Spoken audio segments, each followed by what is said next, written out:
Welcome to the Press for Conversation podcast. I'm your host, Mr. Layback Corey. Today I got a very special guest, and I got another special guest too, but I'm going to get to this one first. He got his own podcast show called The Hip Hop Generation, and I'm glad that he just joining me today. It's like a little collaboration. Thank you. My man DJ Fourtay. Yes, sir. Oh, yeah. Thank you for having me. Oh, and this one right here, man, she's phenomenal, man. She's from Fremont, Ohio, but she's currently from Detroit, Michigan. She's 10-1. She just had a great victory last week with 6 KOs. My homegirl, Alycia, the Baumgardner. What's up? I know you weren't gonna kill me this time. So tell us, what made you get into boxing? I was a natural born athlete. I started wrestling first at 5 years old, and my parents seen a killer, and so after wrestling, my dad was like, "You want to try boxing?" I'm like, "Sure, why not?" And I stuck. So you mean a killer, right? Explain to us a killer, because you got all like I was born out the womb with muscles. Like people think I got these muscles by lifting weights. Nah, this is natural. This is a God-given talent, gift. Mm-hmm. So I was born to be an athlete. Okay. So you used to wrestle in high school? I wrestled in middle school. In middle school. Mm-hmm. Okay. And so that led into boxing? Yeah. Well, I wrestled like biddy wrestling. Like that's like the first thing that you start with wrestling, and then I started boxing at 8. Okay. So tell us, I know this. Tell us about this wrestling career you had. Yeah, so wrestling's my first love. It's where I started. It's where I learned to have the confidence that I have. It's a male dominated sport, and I also had to wrestle men, and I dominated every time I went on the mat, and it just built a foundation for me as an athlete and who I am as a woman. So. So do you be slamming the men down there at Super Bad Boxing? Headlock. Oh yeah. Look up that video. Me and Corey got one.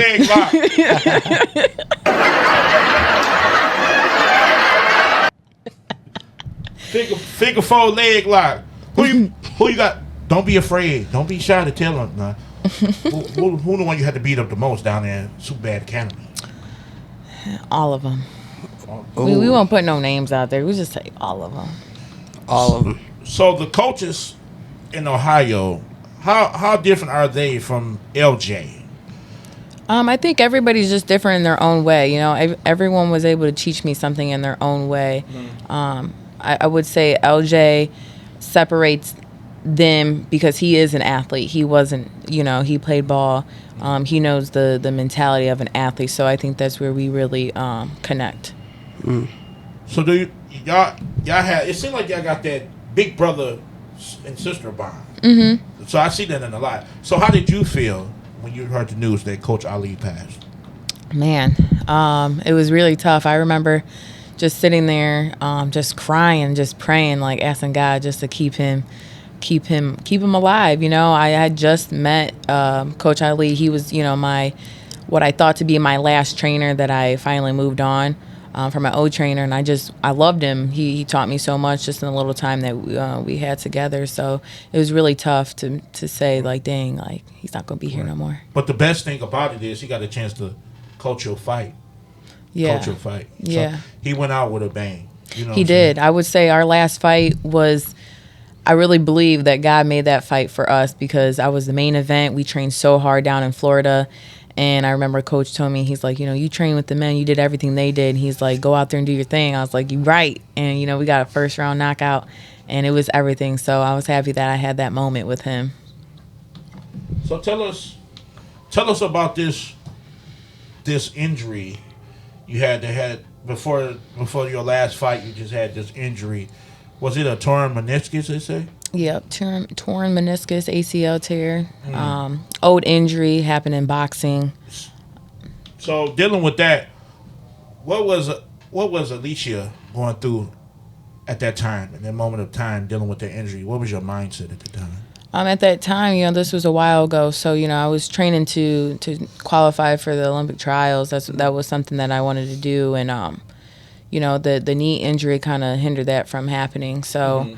They offered two options: do physical therapy or surgery. And at that time, I was like, I'm not doing surgery, so I just did physical therapy. How was the recovery from that? Well, fast forward now, I just recently got surgery, or last year, I just got surgery on the knee. So now it'll be a year in October, and I feel strong, great knee, no issues. Okay. So, tell us about this impressive victory, August the 14th. This unanimous decision win against Vanessa Bradford. Tell us about that. How did it feel get back in the ring, getting the ring rust off, and get back in the groove? Man, it was everything. We waited a little over 19 months just to get back in the ring, and we wanted to jump in there and have a good competitive fight. Went in there, did 8 rounds. Vanessa, she was a tough opponent, and that's what we wanted, and it felt so good. It was where I needed to be. Speaking of tough opponents, I recently seen a Facebook post when a lot of people was kind of bashing you for the opponent, saying you wasn't humble. How did you feel about them? Wait, where'd you see that at? I think it was on Facebook. And I don't recall. I'll look again, but that's funny. I think it's. I don't know. Like I think somebody made a comment. I think on my post, right? Yeah. It was only one person, and you see, yeah. Yeah, I know that person. I went to school with that person. I'm about to say, I hope I wasn't tripping. No. Okay. I went to school with that person, and again, people make me laugh. It's more of a comical thing to me. If you know me personally, if you know my work ethic, you know that I'm the most humble person there is. My middle name is Humble. I'm very humble. Well, can I say something to quote that? I hope you don't get mad at me, but when I first met you at the Golden Gloves, I walked up on you because I'm like, let me speak to her, and I called you Alycia. And you looked at me with a look. You stared at me for like 5 minutes. I'm like, whoa. I mean, I'm gonna get a hi. She's like, don't ever say that again. My name is not Alycia. My name's not Alycia. It's Alycia. Get it right, homeboy. Alycia. So when I looked at you, you know what? Should I run or should I just stand here or just let this go up the punch? So I just said, you know what? I'm gonna get it right, get it tight. Ain't nothing straight but straightening. So hey, that's facts right there. Yeah. So I'm like, facts. so I'm like, you know what? All right, Alycia. So I said, okay, that's cool. So, but besides that, I see you. We have one thing in common: a vegan. Mm-hmm. I see you're a vegan. I'm not a vegan, actually. You're not a vegan? No, okay. I'm a Megan. A Megan. A Megan. Okay. Okay. Because I read. Because I might eat some lamb chops here and there. You know what I'm saying? Yeah. I'm not giving that. Gordy ain't no vegan. Gordy done put me on some lamb chops, and I'm like, wow, I've been missing this my entire life. But again, I occasionally, eat lamb chops here and there, but mostly I'm plant-based, which is mostly fruits, vegetables, and smoothies and stuff, but not vegan. Yeah, every time I think of plant-based, I think of vegan because that's what people mostly go with. That's why I think about when they say plant-based, they say vegan, right? But man, that's like the main thought of it. Right. You say vegan, and them vegans are on your ass. Like, no, you're not. They'll correct you quick. And I don't like labels, so that's why I don't I'm say not that. a vegan, but if you want to label, I'm a pescatarian. I don't like meat. I don't like meat at all. So okay. I don't like meat at all. So I mean, shout out to you fried chicken lovers. I'm straight, what I'm saying? I don't want to eat no bird. I have nothing against it. So tell us how it was being out in Orlando, Florida. In Orlando? Yeah. Orlando, Florida is like my second home for real. I've been in Florida for going down there for quite some years now, just different parts of Florida, trained down there in Delray Beach with Sugar Hill, went down there for nationals. So Florida's like my second home, and I loved it, and just building my fan base down there. Okay. So DJ Fourtay, have you been out of town? I have, but I haven't been to a lot of places yet. Yep, so I'm just getting to the point where I can start venturing out. Yeah, me neither. I haven't been a lot of places either. I have never been to Cedar Point. Don't judge me, my child. Look out. Don't judge me. Don't you do that to me on this show. We're gonna let it pass this time. Yeah, We're gonna let it pass this time. So tell us about how do you balance the life between boxing and modeling? I see you have a deal with Adidas as a sportswear model. How do you balance the time between boxing and modeling? I think life's about balance, so you have to find the balance to do so. Most definitely.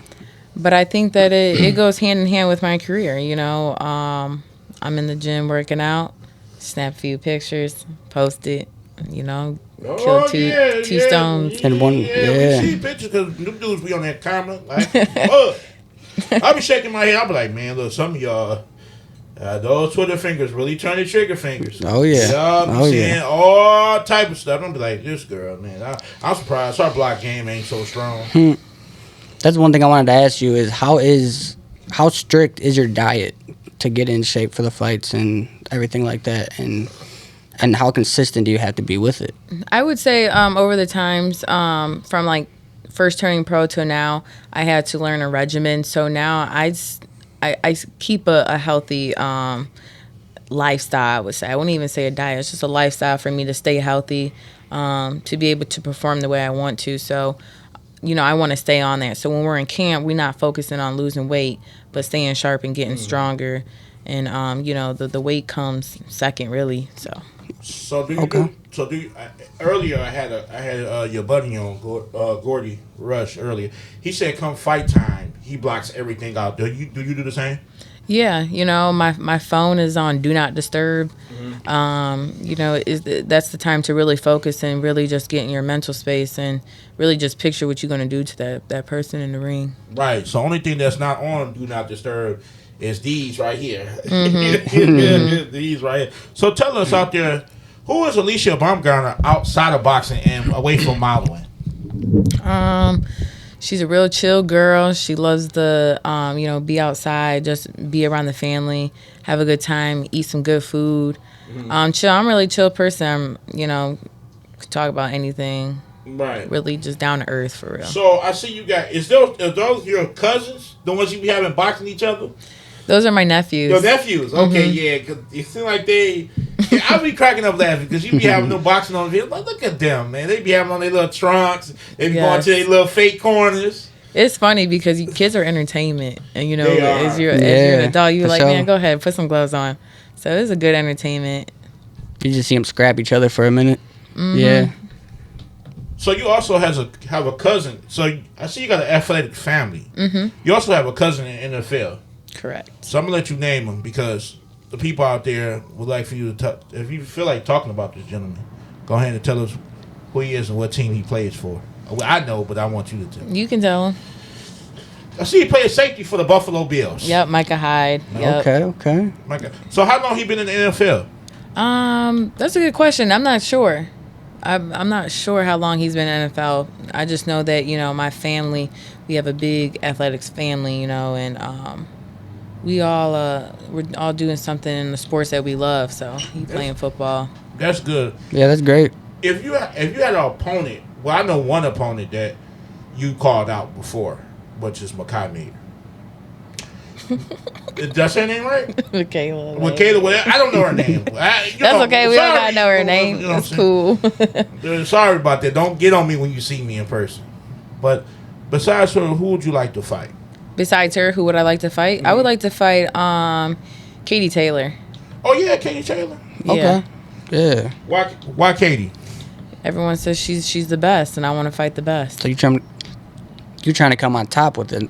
Yeah. I think people only see what they want to see, and that's cool.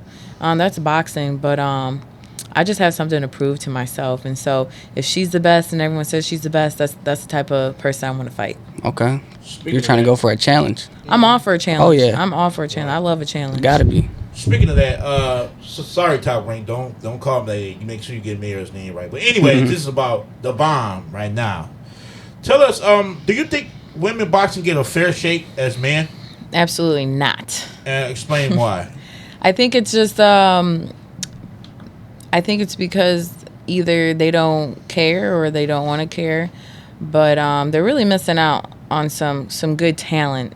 There's a lot of women that can box, as like myself, and who want that opportunity like the men are given. And I think if you give them the opportunity, they will prove to you, because I think women's been proving themselves for a very long time. For a very, very long time. Yeah. Yeah, I don't know about women's I like to watch women boxing, but I'm glad I don't have a woman as a boxer. Because I'd be afraid the masculinity come in, and then I might say something wrong. She's like, you know what, get out of my face. And then if I get in her face, she might knock me out. You feel me? Now I don't want to get knocked out by her. Nah. I think that person can't control their anger. I would say that. I would say that, people have this persona like, oh, you probably beat your boyfriend's up. I'm not a violent person. I'm only violent in the ring. I'm really calm and collective. I don't think you got to put your hands on nobody to prove a point. Are you, when I'm in the ring, though, it's on. Like, I don't care who's in there. It's got to be on. Are you just telling us that? Because Gordy said you hit him earlier. I'm just kidding. He didn't say that. But so are you telling us that, or you really don't hit nobody? No, I don't like domestic violence in the ring. I like it. You know what I'm saying? Well, it's legal there. That's what I'm saying. I don't know. There's just no point. But let me tell you though, if it comes down for me having to do so, I believe that I will. For sure, it's about to happen if it comes down to it. But you got to really push my buttons, and if you let someone control you, that's a problem. Yeah, that's a major problem. That's a major problem. So DJ Fourtay, have you ever had to box somebody before? Nah, I don't want to box nobody, man. I'm afraid to. I like to keep it calm, cool, and collective. Yeah, I'm on the same wave because I'm overcapacitated with fat, so I can't be doing too much, man. I get in there, throw a couple of shadow boxes, I'll be breathing behind my little timeout. Let me redeem myself. Pull myself back up. You know what I'm saying? But overall, to watch you when I see you in the gym training hard, I'll be like, dang, this girl training you train like never before. You know what I'm saying? I watched you train a couple of times, and when I be over there, it's super bad, and it's a place you belong. Mm-hmm. You know what I'm saying? You belong. Every time I watch you, you always training. Yeah, I could tell that you really want to leave a legacy in the sport of boxing. Absolutely. Now, it's life after boxing. Do you see yourself coaching after boxing? Yeah, I think being really a mentor in the sport, I think is important. I think the mental aspect of just being an athlete is important. I think athletes and just people who are in any sport need to know the mental part of what it is to be an athlete. Boxing is 90% mental. If that's not right, then you're not going to be right in the ring. You can be physical, you can be in shape, but if you mentally down and you talking negative to yourself, that's a problem. You're not going to be able to focus when it's time to come. So I'm all for like mentoring. Yeah, that's a big main focus. You know what I'm saying? You got to be ready. Exactly. I think coming prepared is like going to war with the armor. You know what I'm saying? Like, you can't go to war without armor. You know what I'm saying? No. Because if you go to war and you ask me to borrow my armor, I'm gunning you down right there. Because that lets you know you either did two things. You irresponsible, or you gave your armor to the enemy to get to me. And that ain't about to happen. We're finna get ready to go out in war. Why you don't get your armor? It's just a thing. But tell us about this heavy bag class you have at Super Bad Academy. Yeah, so we do a bag class Monday, Wednesday, Friday at 5:30. It's mostly women. We don't say no to men, but it's an all women's class. We go really hard for 30 minutes in a heated sauna room. Ooh. Playing some high Ooh, I hope it be no high tempo music. Man, I hope it don't be no funky women up in there. You talking about? Ooh. Look, I know they be sweating. We be sweating and hot. But look, there's so many. Hot dog water? Nah, never that. She said never that. No, the class is awesome though. The women that's attended, they have lost over 50 pounds. Wow. In doing the class, and it's a safe environment and a fun environment for women to come together, work out, get a great workout in, and look good doing it. Yeah, for sure. And that's a good way to actually drop water weight, by the way, too. Because a few years back, I used to be a big heavy-set kid as well. Dropped a lot of weight. I had to stick to a consistent workout routine, diet routine, everything. Like, total difference. Man, I'm jealous, man. I went on a diet for like 24 hours. I'm jealous. I want to see the results, but as you can see, it's possible. Yeah, but no, seriously, I would like I said, I'm trying to find a personal trainer myself that's real reasonable. Like I said, I don't mind paying, but I'm trying to find a personal trainer because I'm gonna need help right now because I don't want to, doing it by yourself is cool, but I need that push. You know what I'm saying? So, Okay. you know, maybe I can visit super bad because it be hot as heck in that gym, man. Like, you sweat just thinking. Like, you just sweat just thinking. So, for the people out there that's watching this podcast show, how can we get in touch with Miss Baumgardner? Yeah, so you can follow me on social media, obviously. On Instagram, it's Alycia Baumgardner. And I'm active on Twitter at Alycia M. Baum. So make sure you go follow. Yes, give a follow. Yep. And also, y'all, make sure y'all go follow my main man, DJ Fourtay. He got his own podcast, The Hip Hop Generation. Make sure y'all go check him out, man. He got a lot of hot content going on there. And I want to thank both of you guys for coming on today. I really appreciate that. Thank you for coming and checking in and see how I'm doing over here. Thank you for coming in. Yes. Appreciate you having us. Thank you. Thank you for coming in and keep doing what you're doing, y'all. Like I said, this is the Press for Conversation podcast, y'all.